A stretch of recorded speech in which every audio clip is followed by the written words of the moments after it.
Why don't we as organizations pay attention to, I think what you said is fascinating when you opened up.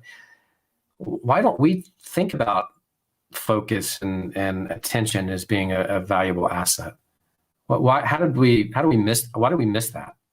Me included, I have been enamored with new technology, and I have always worked at the intersection of technology-driven change.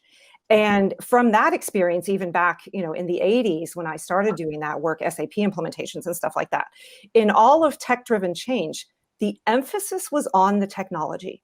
It's easier to understand tech than it is to understand human behavior.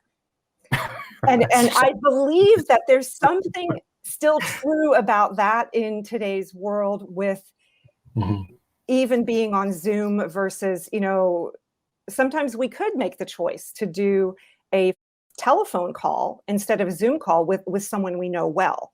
But I know many of us are 8 hours on Zoom a day these days, right? Yeah. And why is that? Somehow it's easier to default to the machine. That is so true. I had never thought about it in that way, but that is so true.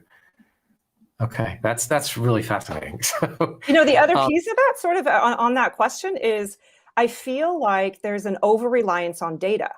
You have to think less, and you don't have to tap into wisdom if you don't choose to, if you have reams and reams of data.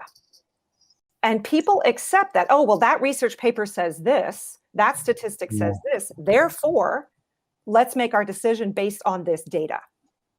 We're not often asking, are we being inclusive on diverse mindsets? We're not digging into, well, where really did that data come from?